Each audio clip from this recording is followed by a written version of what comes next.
2,300 years ago, Alexander the Great invaded Asia, his goal to conquer the Persian Empire.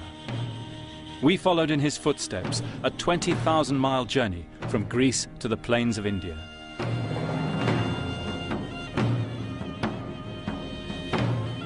By the 5th year of the war, Persia had fallen, and the Persian king had been killed. Alexander now set out to overrun their vast eastern empire, and he headed for Afghanistan.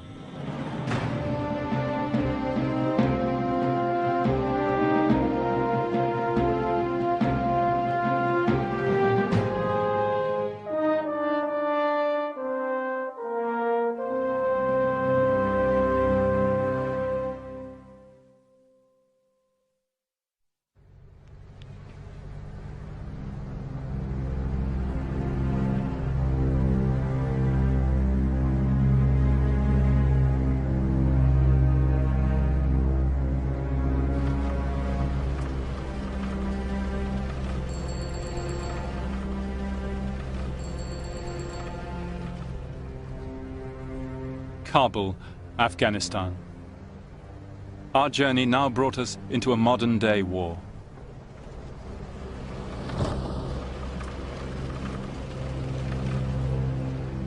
A crossroads on the ancient routes to India, Kabul has been a battleground for more than 2,000 years.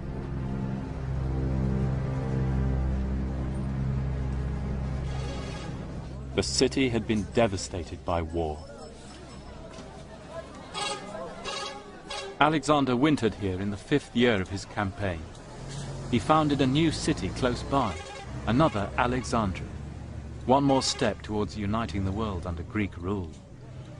For his teacher Aristotle had taught him it was fitting that Greeks should rule barbarians.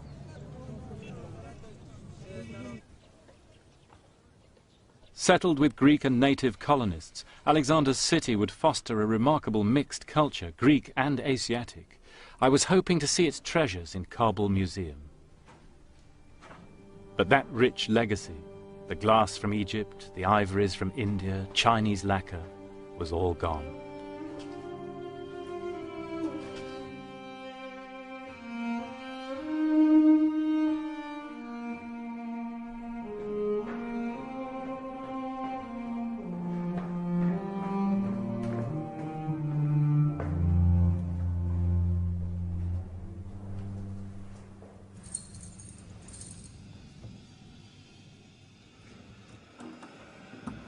What's left is locked down in the cellars, and even that has been looted and smashed.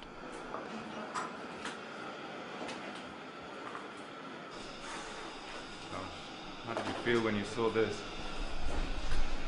وقتی که ما داخل موزیم شدیم بعد از مدت بسیار طولانی. When we saw all this, the museum director said, it was as if our mother and father had died. Our whole history was here.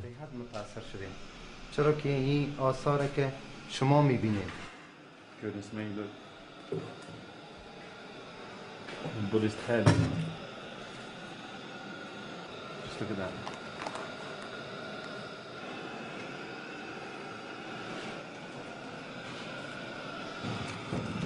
Look, there's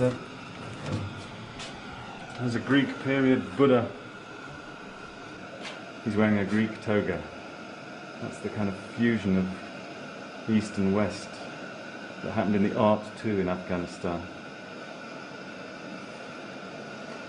This was an absolutely unique civilization, and this museum, the chief record of it in the world. Oh, it's just heartbreaking.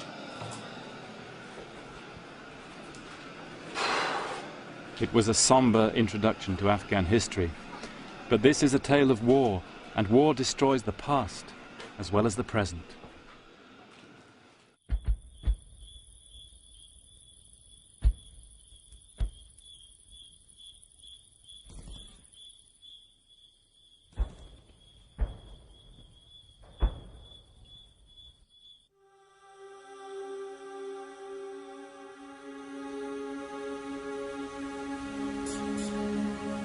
Now, we had no idea what to expect on the road ahead. As Alexander saw it that winter, the eastern part of the Persian Empire was still unconquered. The Greek historian Arrian says a Persian nobleman, Bessus, had proclaimed himself king of Asia and was rallying resistance. It was Bessus who had murdered the previous king, Darius. Now he'd retreated north beyond the Hindu Kush mountains, thinking Alexander wouldn't try to cross till the snows had gone. Alexander took up the challenge.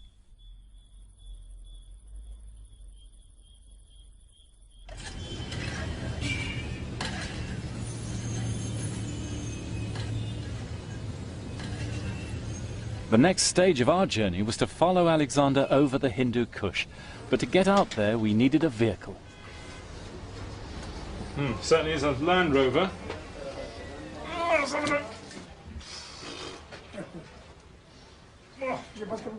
So, do you think we'll get all the way up the Panjshir with this? Yes, I'm sure. Really? Of course, all over Afghanistan. Really? So you're the expert then, are you, Mr. Zalmay? Alexander had burned his wagons when he entered Afghanistan. They slowed the army, they were always breaking down. So his troops crossed the country entirely on foot or horseback. Yes, this is especially made for the bad road of Afghanistan. B, B, C.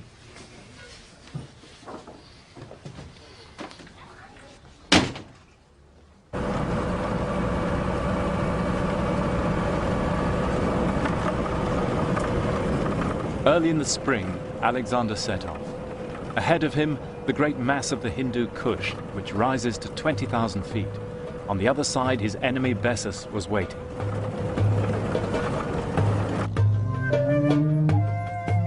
There were three main passes. Bessus expected Alexander to come the direct route, and he devastated the land there to deny Alexander supplies. But Alexander never did what was expected. He chose the longer eastern route and went up the Panjshir Valley, heading for the Khawak Pass. Travelling up the Panjshir Valley today, it's almost impossible to believe that a great army could have made its way through here. But they did. Throughout the whole of history, armies had to find a way over the Hindu Kush, and this tended to be the favourite route. Tamburlaine the Great, for example, came this way on his way from the Oxus to India in 1398. And your main problem, especially in the spring, was not the terrain, but was the cold, and especially the lack of food and provisions. And as it turned out, that was exactly the problem that Alexander faced.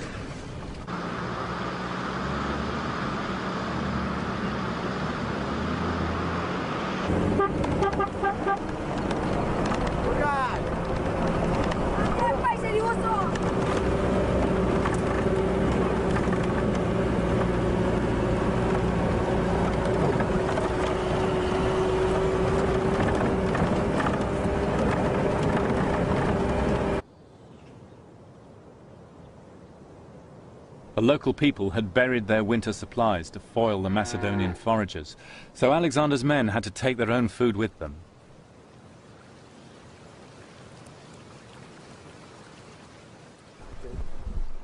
Okay, should we put the bonnet down? Yeah. Shut up, let's do it. You guys want to come and push? Our Land Rover soon began to struggle. Alexander had been right. Wheeled vehicles can be a liability on these roads. Handbrake off. 1, 2, 3.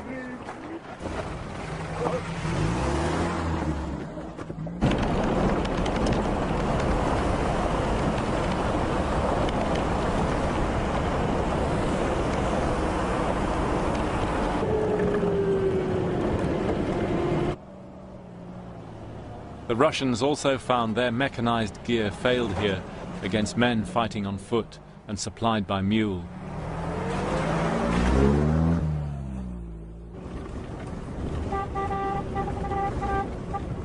Eventually, our Land Rover would go no further. Davey, can you hear me? We've developed a very bad clonking noise suddenly. It sounds as if it could be the half shop. So we're going to pull in, okay?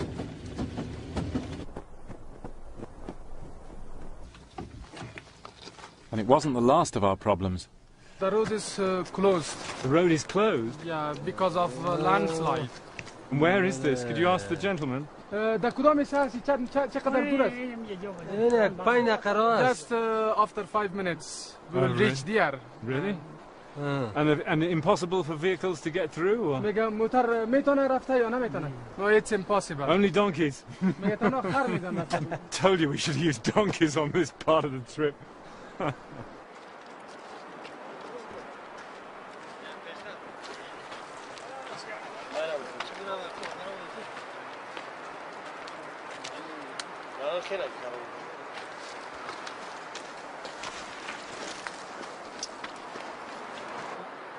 How long do you think it will take a bulldozer to clear? Bulldozer 1 hour. 1 hour? Yes, 1 hour. 1 hour, I'm not off hour. Yes, but then they have to build the road again. Oh. Look, the road has gone. We were obviously here for the night, so we went back to the nearest village.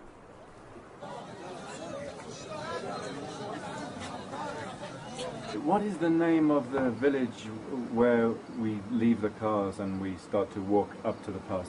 Hawak.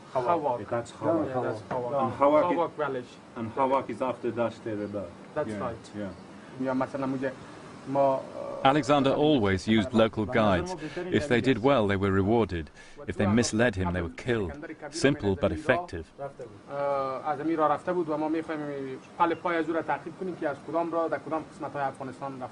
Is it easy to find the men with the horses? انشالله آسان است هیچ گپی نداره اوجا کماندان خلیل میگن اوجا وظیفه دار اوجا شما اوجا برسید انشالله به زودترین فرصت به شما اسم میگیره شما بخیر حرکت میکنید. So Halil organizes the Khalil Zuftini. خلیل کماندان خلیل. Commander Khalil. Commander Halil. Yeah, Oh, Commander right, Khalil. right. Great, great.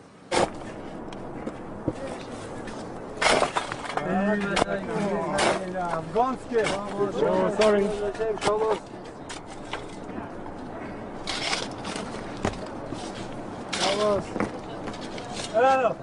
Alexander the Great had a sapper corps to do this sort of stuff for him.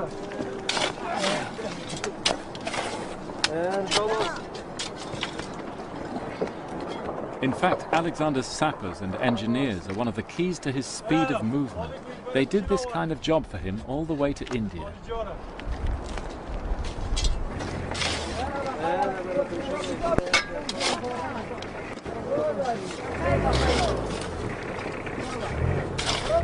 We abandoned our Land Rover and took a lift on towards the foot of the pass.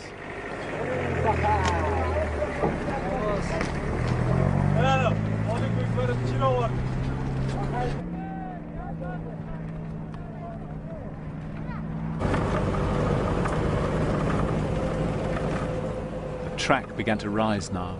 We passed travellers walking in long zigzags up the hillsides. It was easy to imagine the Macedonians doggedly trudging forward.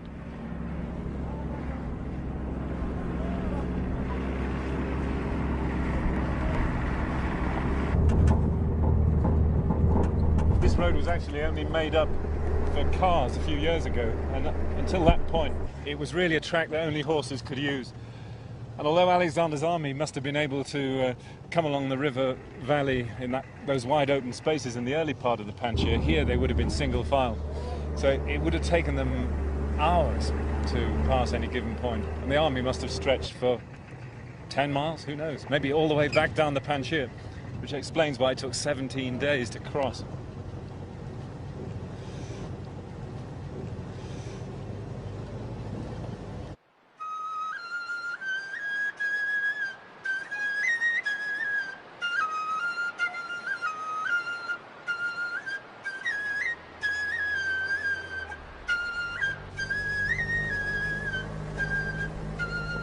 Finally, we reached our goal, the horse station below the pass. And there was Commander Halil.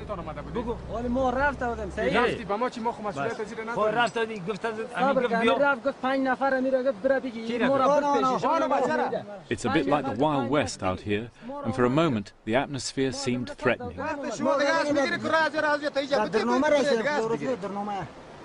much does it cost per horse to take a horse over from here in Al Khawak all the way to Andarat, over the pass. میگه از اینجا تا خود خواکه همون کوتل خواکه که اسب از اینجا امروز ما بره پس به قیمتش چند است از اینجا تا اونجا چند است پس نه چند است چه قسم شما میگه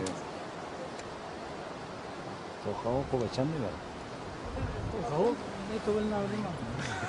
Don't tell me he doesn't know.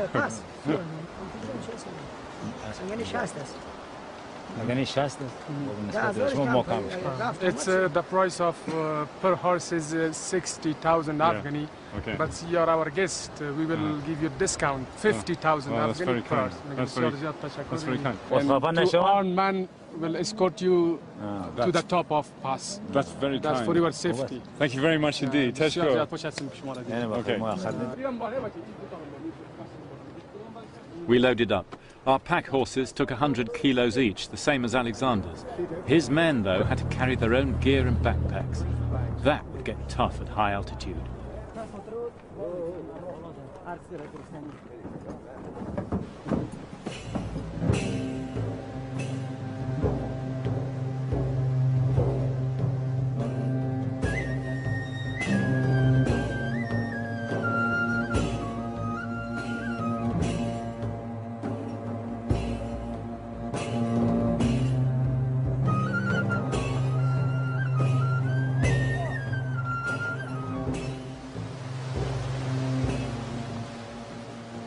All along the route, to my surprise, we saw people.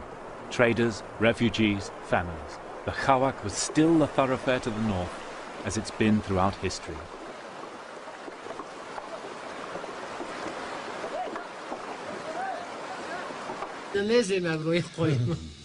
چطور کار اینجا خوب است و خراب است؟ کار خوب است بسیار پیسه گرفتی؟ That night we ate with the local commander. He recognized our cameraman, Peter, who'd covered the war with the Russians. We were the first Westerners through here since then. On Alexander's march, the Greeks said, the people here had never seen foreigners before.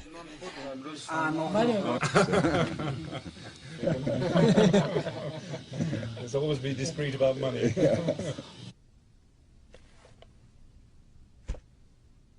As Arian says, Alexander's mind was now totally concentrated on defeating Bessus.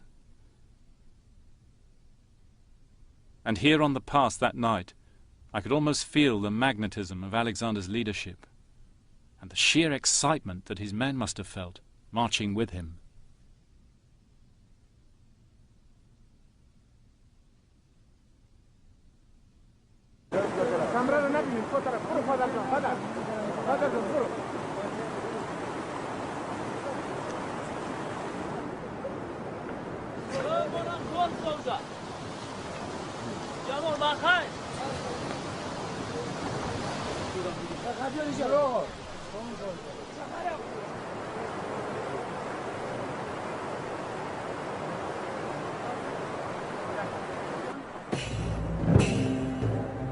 Next day, the track went higher, the air was thinner, and the land more barren.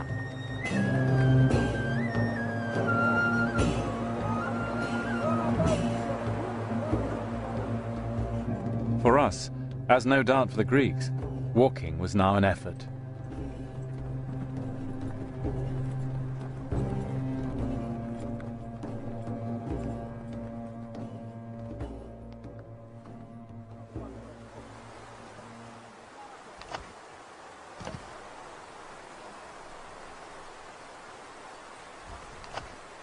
As the crossing went into its second week, they ran out of grain and started killing the pack animals for food.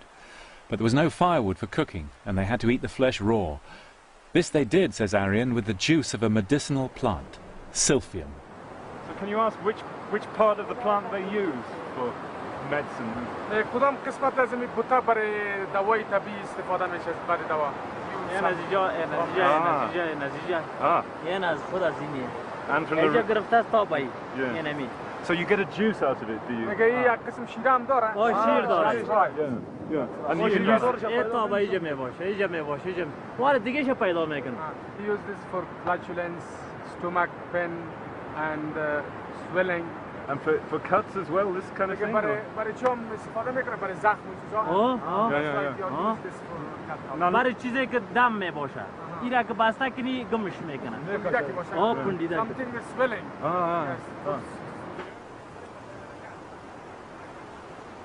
It's a tiny detail, but just imagine it. Cold water, raw horse meat, and the bitter juice of the silphium.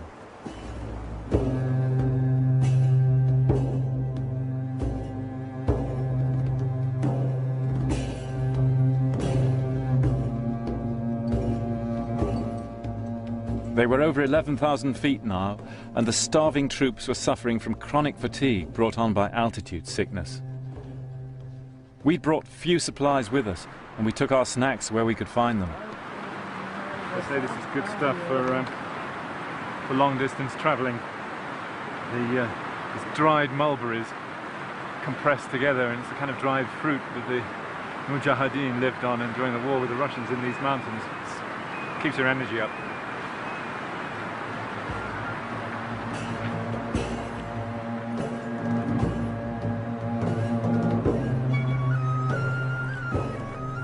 At such times, Alexander was inspirational. He'd run up and down the column, cheering the men, giving a helping hand, lifting those who'd fallen, unflagging.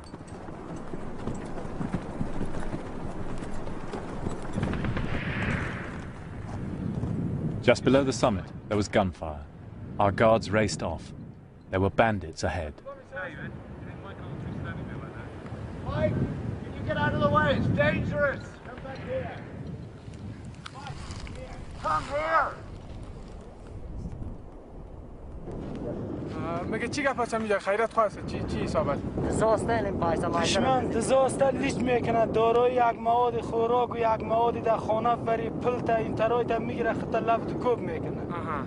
Here is some highwaymen and robber. They see situation favorable for the robbery and for they here take everything like food stuff and money, everything that we have. Yes, we should be very careful here. Yes. So we're good targets, in other words. Yes. Yeah. They carry on arms with them. سوال ما که سلا داشتیم شمکای رای ما را گرفته میشه. چه قسم سلا دارین نه؟ کلاشینکوف. Kalashnikov. Yeah, I thought.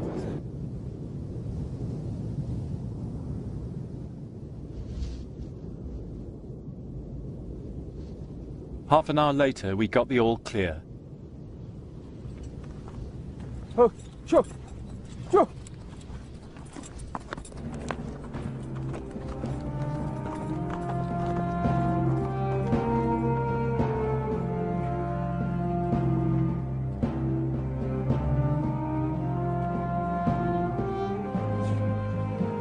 Think this is it?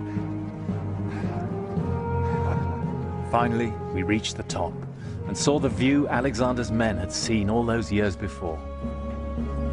We're here, Shazad. Yeah. Okay. Wonderful. We made it. The top of the Kamak Pass is about 12,000 feet, and there the road stretching away down to the land of Bactria and former Soviet Central Asia. And around us the mountains of the Hindu Kush. The Greeks knew that these mountains were part of a continuous chain which split Asia in two and was the source of all the great rivers of Asia. And following Alexander's footsteps up here with this wind, you can really feel, whatever you think about him, what an amazing achievement it was to drive an army over these mountains. Nothing stopped him, said the historian Arian. Nothing put him off. He just kept coming on and on, whatever the cold or the starvation. He drove on, and in the end, his enemies were struck with fear at the speed of his advance. I'll bet they were. Bessus was nowhere to be seen. The gamble had paid off. Just below the summit, a cairn of stones is said to mark the burial place of the Greeks who didn't make it.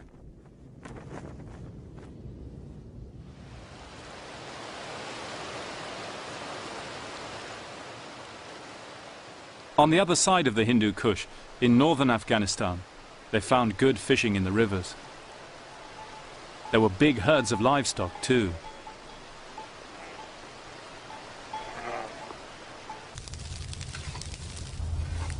There was plenty of grain here. They could draw breath and fill their bellies.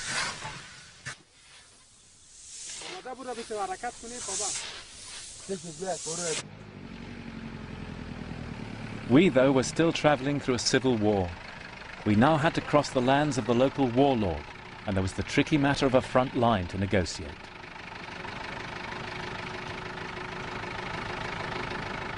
I have a letter from General Harun. As chance would have it, I'd met the head of the local garrison in London before we set out. He'd written me a letter of introduction to his frontline commanders. Okay. You are most welcome to Pulikhumbi. Oh, thank you very much indeed. Thank you. Okay, I'll wait then.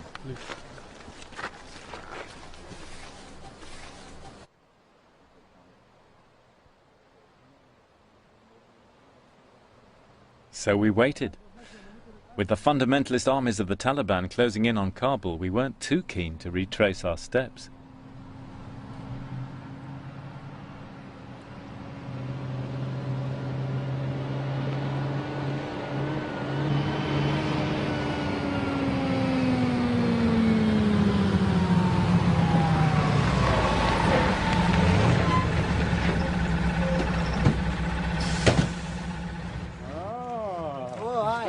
Welcome to my country, to my province. It's very nice to see you. Nice to see you. Very nice I told you when I was in London I would finally get here. Welcome to my country. And you can keep this later, you know, for next time if you come. It'll be a nice souvenir. I'll stick it on my notice board. I'll just get my bag. Yeah, sure. Oh, come on. Go with your bike. Okay. Harun's career has had its ups and downs. He once delivered pizzas in Pennsylvania. Then he was summoned home by the family to a very different life.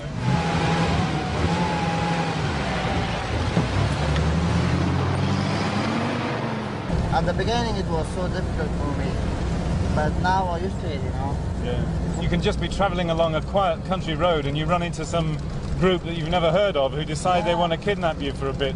Of course, yeah. But there's, you know, what I believe that, you know, this time of life is in Afghanistan is more risky than the 16 years ago, than the beginning of the revolution. Yeah. So is your life in danger frequently here? Of course, yes. This country, even your life is in danger when you come to this country. Alexander, though, met no resistance. The people of this part of Bactria, the Greeks said, are prosperous. They grow grapes here and have all manner of fruits. It was a little haven.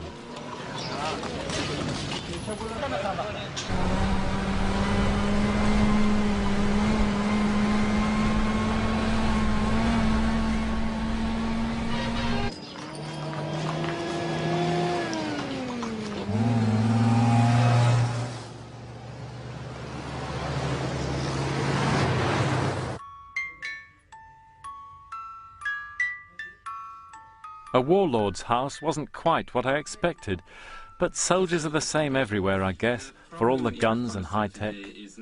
The Macedonians, perhaps, were much like the Afghans, brave, tough, pious. They lived hard and played hard, like soldiers throughout history. The news that night was gloomy. Rockets were falling on Kabul. We'd got through just in time. By this morning, they had advanced more than 20 kilometres into the southern outskirts of the capital. Reports from Kabul say the fighting has now eased, but the government forces say they're preparing for a counterattack.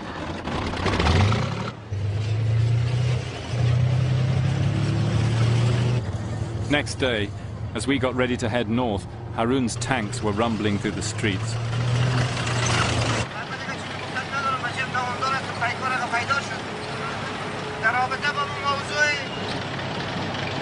They were moving their forces back towards the mountains. Poor Afghanistan. Now I began to understand Alexander's world.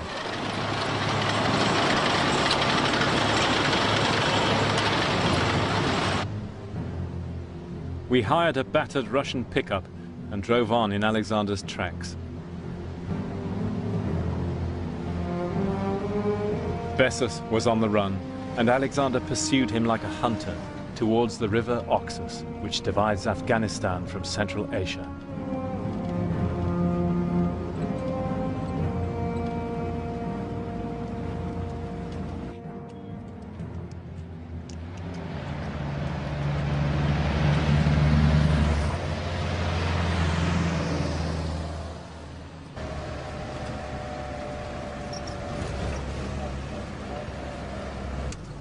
just coming into Tashkurgan. It was the first of the ancient Bactrian cities that Alexander the Great reached when he came down off the Hindu Kush. But today, Tashkurgan is run by Hizb Islami, one of the fundamentalist parties here in Afghanistan. They don't like the West, they don't like the BBC, and they don't like journalists, so we'll probably give their hospitality a miss tonight.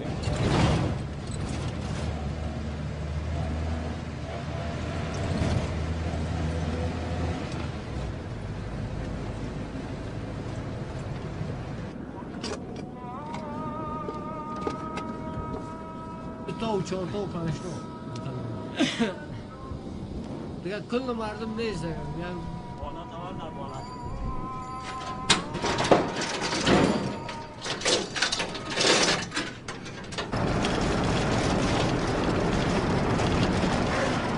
Just won't believe what just happened.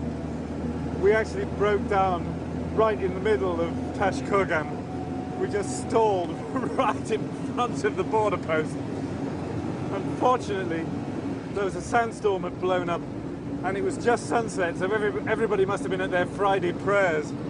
So we just covered up the camera and all the gear and sat tight while Tim helped the driver to mend the engine.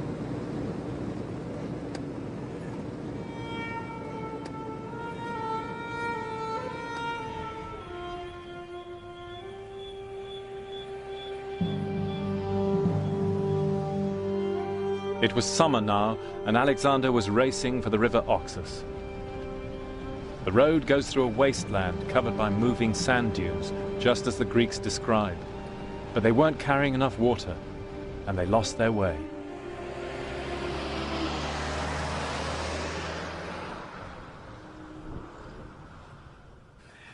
Imagine, it was midsummer, blazing heat. They had to cross this great belt of shifting sand dunes, and they had no water. They probably had to camp here for 2 nights. And then they made the fundamental, unbelievable mistake of broaching the wine supplies because they had nothing else to drink. It made them feel better for the moment, said one of the Alexander historians, but the after effects were terrible. Maybe they had no choice, but Alexander's elite ended up hungover and dehydrated, stumbling over sand dunes, trying to find the Oxus River.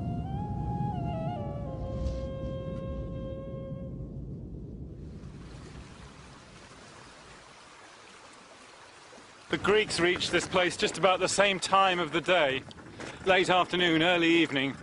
And when they saw the river, the troops were so thirsty that they all piled down to the riverbanks and just started drinking. And there were a lot of deaths due to over-consumption of the water of the river, which isn't particularly good, apparently. In desperation, Bessus had burned all the riverboats, but Alexander made rafts from tents stuffed with straw and ferried his troops across in 5 days. Bessus was running out of places to hide.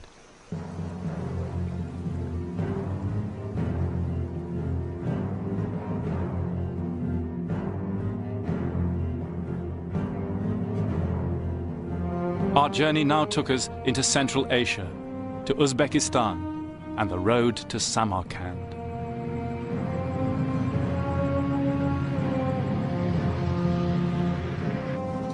Despite the intense heat, Alexander advanced relentlessly. Then, a very strange thing happened.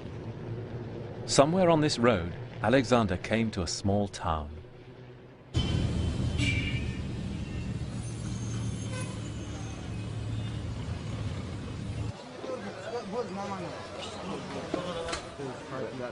To his surprise, the people here spoke Greek. As Alexander and his officers strolled around, they saw Greek faces in the marketplace.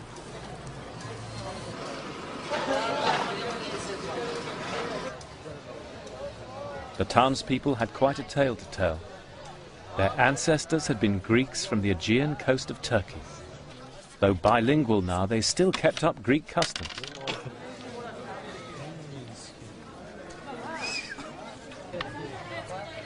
But they had a dark secret. Their ancestors were the priestly family of the Temple of Didyma, the Branchidae. 150 years before, they'd collaborated with the Persians in the hated war which Alexander had vowed to avenge. So what would Alexander do now?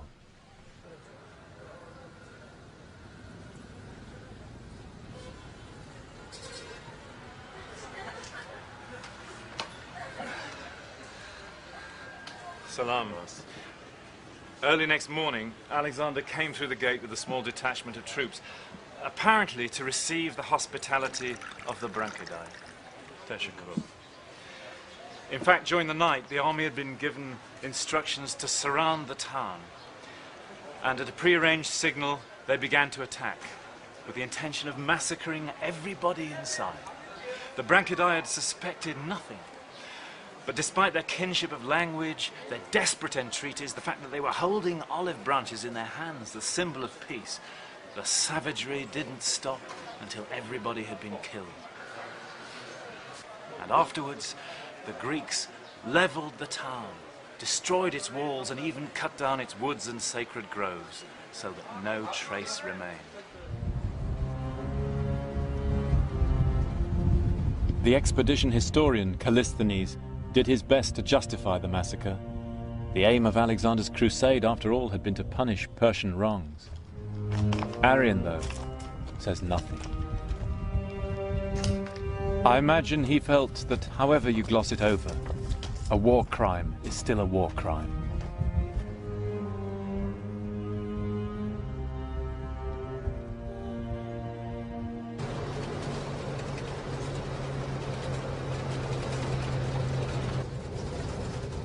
Alexander now received word that support for Bessus was crumbling in the face of the Macedonians' lightning advance.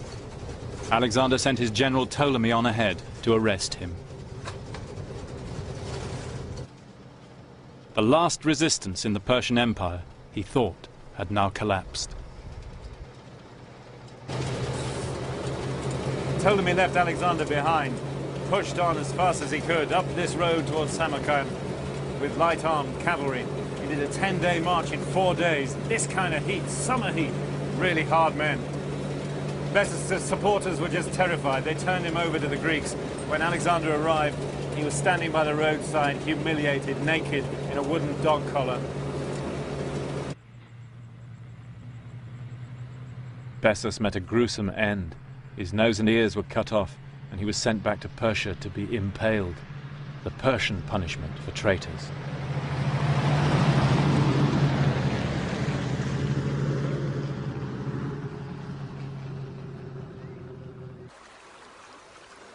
Alexander pushed on to the Sir Daria River, the outermost edge of the Persian Empire. Here he founded a city, which he called Alexandria the Farthermost. It's still here today, Khojent in Tajikistan.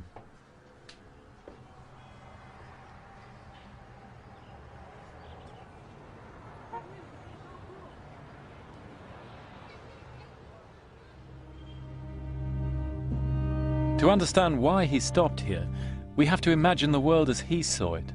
As far as he knew, he was near the northern edge of the world here.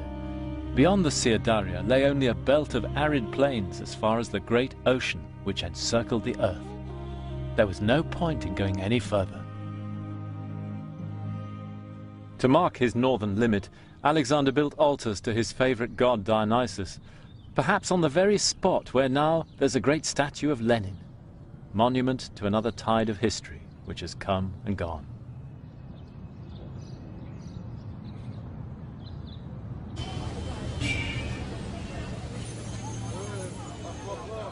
It's a nice place, the Farthermost. I think the Greek colonists might have felt quite at home here. Figs and olives in the market.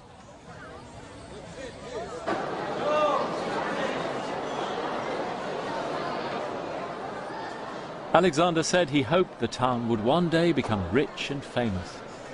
Perhaps he remembered the words of his teacher Aristotle, that civilization will only thrive on cities and trade.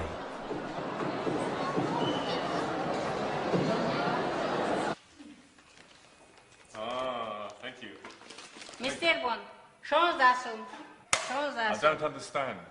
Money! Money? Da. Cena. This is shush, shush, Hojent was one of more than 20 Alexandrias the king founded between Egypt and India. The empire was linked by a system of post horses and racing camels.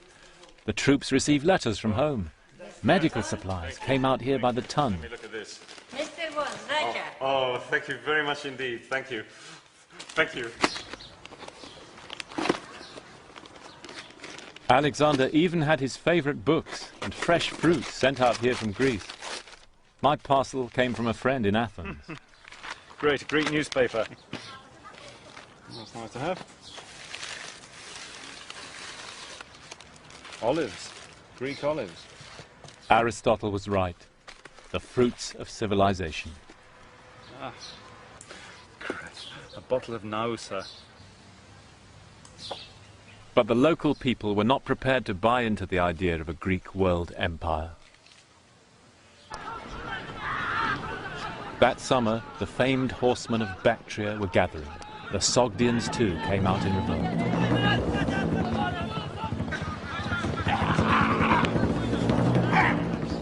For 2,000 years or more, they bred the finest horses in Asia here, and they fought the kind of war Alexander had not prepared for. No battles, just hit and run. You can imagine what he was up against when you see them play buzkashi. And this is just a game.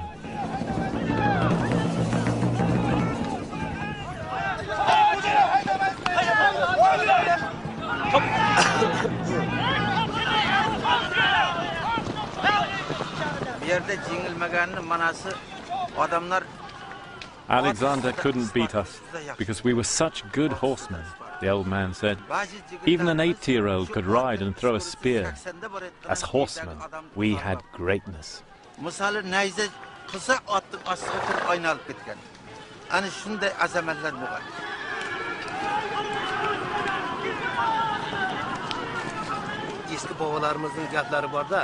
Our forefathers used to say, the horse is the wings of the man. A horse is strong and fearless, like a fierce spirit.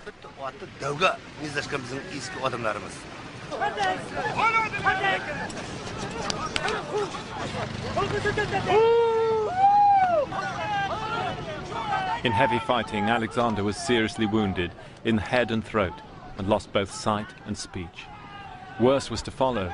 A Macedonian column was wiped out near Samarkand, their first defeat in 30 years.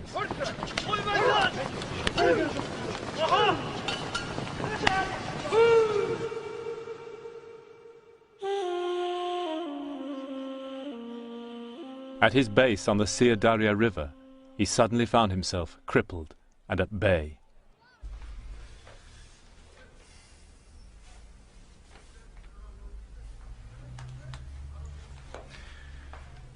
Alexander was now one of the lowest points in his entire career. Surrounded by enemies, he was suffering from a leg wound, he had malnutrition, dysentery coming on.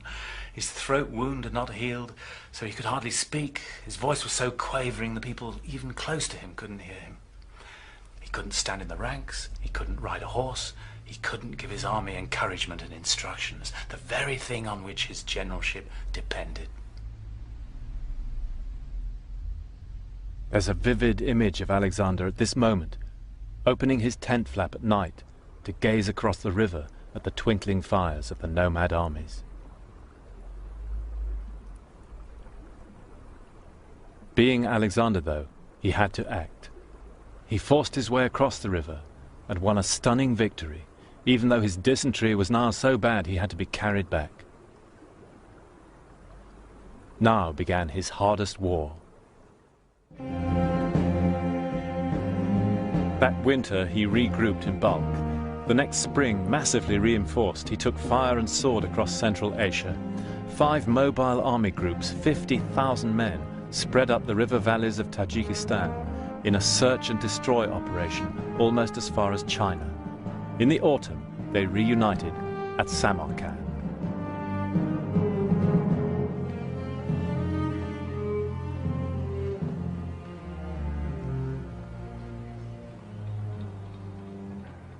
Samarkand, the most famous and glamorous city on the Silk Route.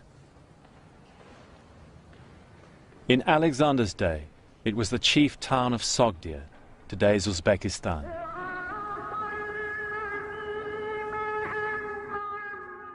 Here, that September, took place one of the most fateful incidents of Alexander's life.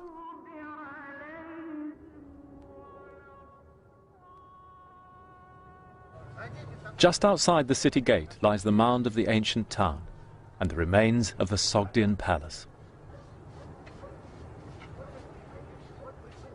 One night, Alexander held a banquet here. Among the guests was a veteran cavalry officer called Clitus. One of Alexander's father's generation, Clitus had saved Alexander's life back in the early days. With everyone drunk, the evening turned nasty. Alexander was harping on about his relationship with his father. Clearly felt very embittered and competitive. It's real Freudian stuff.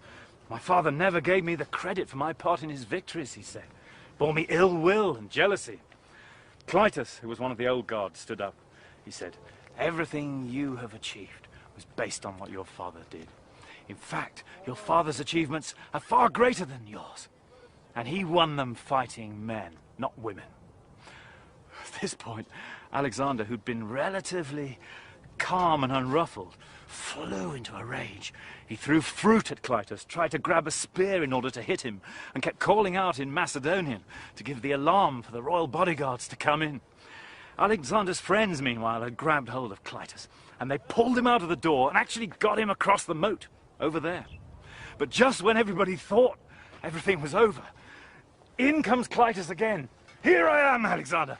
Alexander grabs a long spear from one of the guards at the door and runs him through. There's blood everywhere, and Alexander collapses onto the body in a drink-sodden heap in floods of tears.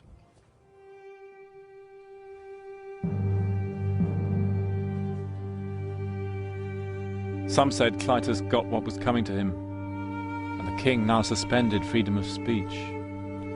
But at the tomb of Tamburlaine, another tyrant or hero, depending on your point of view, the words of an eyewitness came to mind, who spoke of the fear which people round Alexander now felt. He was a very violent man, with no regard for human life, who was said to be melancholy mad.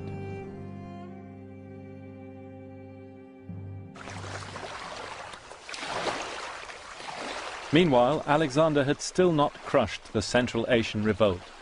The ringleaders were holding out in the rugged mountains on the Tajik-Uzbek border. With their wives and children, they'd taken refuge on an inaccessible peak known as the Sogdian Rock. But where was the rock? It's never been found.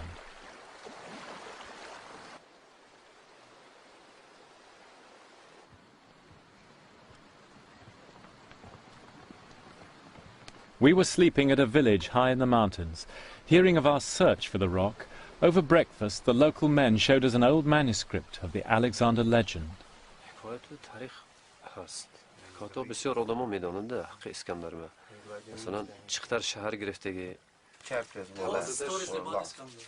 There were old traditions, they said, that Alexander had come this way, and that the lost citadel of Sogdia lay in the mountains close by. Stories like this are 10 a penny in these parts, where you'll find Alexander's legend everywhere. But my ears pricked up when they began to tell us about a mountain, a day's walk from their village.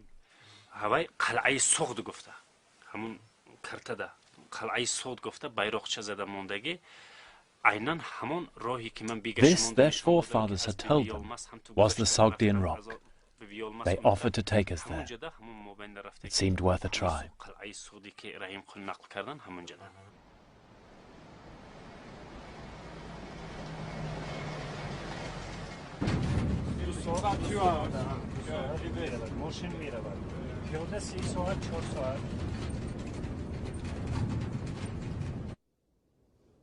The mountain lies right in the heart of ancient Sogdia. It's called Hazrati Sultan. It's 14,000 feet high, and the last few thousand feet form a sheer cliff. The Sogdians thought they were safe.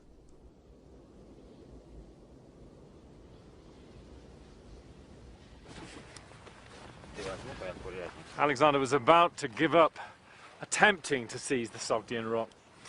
But one of the ambassadors who came down from the Sogdians irritated him so much, Arian says, that he had to go on and seize it in pursuit of glory. The ambassador simply said, in response to Alexander's demand for them to surrender, "Just find soldiers who can fly. Nobody else is going to be of any concern to us." Alexander asked for volunteers with experience in mountain climbing. 300 men came forward, herdsmen from the Macedonian uplands. They took ropes, made pitons from iron tent pegs. The climb was difficult enough for our local guides, but Alexander's men did it at night, on the back face where they wouldn't be seen.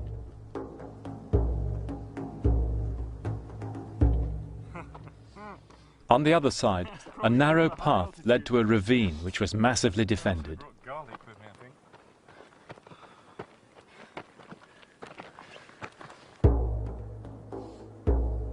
32 of Alexander's climbers died on the rock.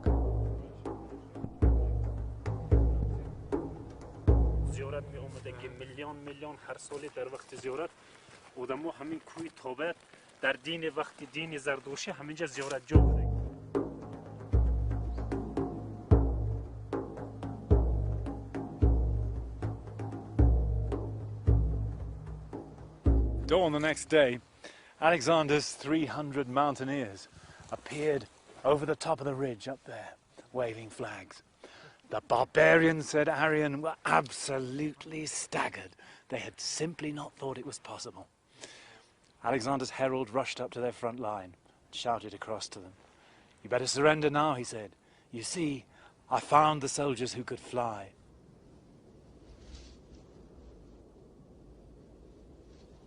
The rebels gave up there and then. The story was remembered ever after as proof of Alexander's almost superhuman powers.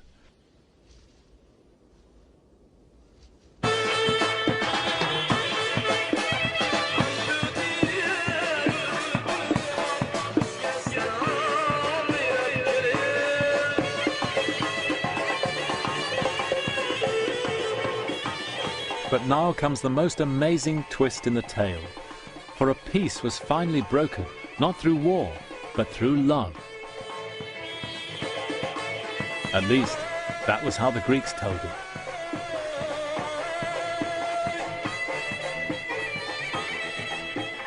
One night, a splendid banquet was held by one of the Sogdian barons, Alexander's erstwhile enemy, Oxyates. It was a feast of typical barbarian splendor, the Greeks said. I imagine not unlike the great Uzbek wedding feasts you see today.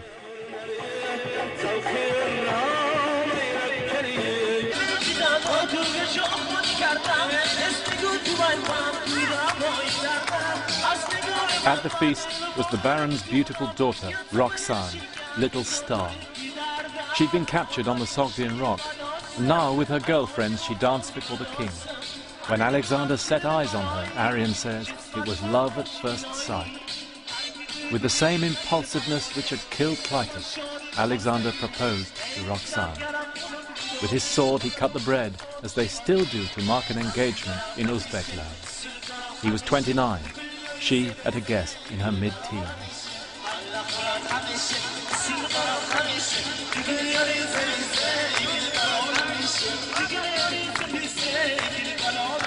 His friends were staggered, to put it mildly. He'd had a relationship with a woman before, but his real intimacies, emotional and physical, had been with men. And to cap it all, he ordered some of his generals to marry the local women too. Was it really love, or just a clever political ploy? Who can say?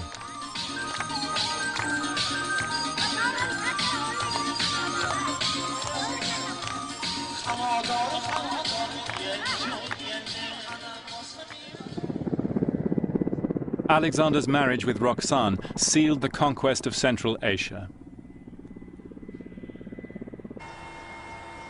He now returned with his new bride to Balkh in northern Afghanistan to prepare for the invasion of India. We flew there in a warlord's helicopter.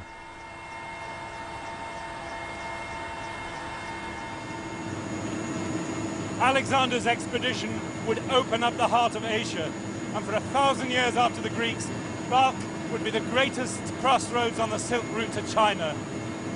You can see its ruins below us, the walls stretching for 7 miles, with the remains of 100 Buddhist monasteries, Zoroastrian fire temples, and later Christian and Jewish settlements, and the huge mosques of the Muslim period.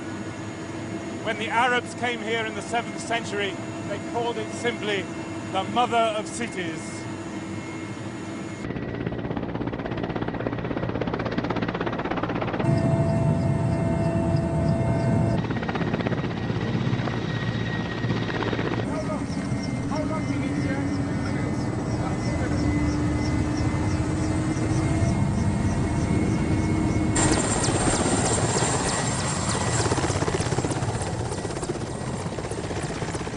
Fate, though, still had another card to play in this story.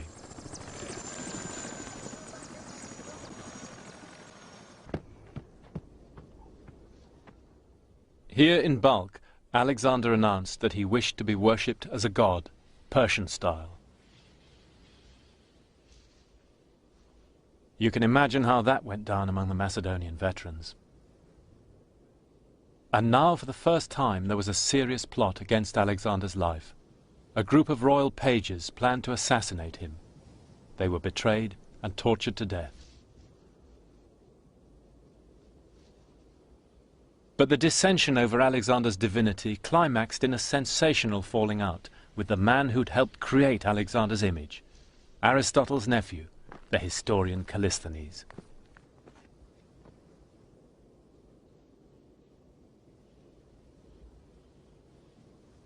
The final rift took place here in the citadel at Balkh after a bitter exchange.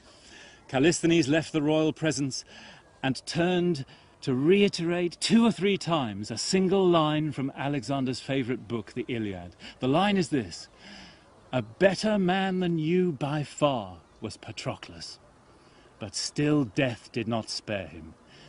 In other words, you're not a god, Alexander. The king's response was predictably savage. Using the page's plot as a pretext, he arrested Callisthenes and had him tortured and crucified. Of all Alexander's deeds, it was said, this left the bitterest taste. For everyone agreed Callisthenes was innocent, yet he was brutally killed without trial. It was the act of a tyrant, and as Aristotle said, no one freely endures such rule. Alexander had already achieved more perhaps than he could have dreamed, but now the question was no longer his ability to do things, but whether his men would still follow him on into the unknown.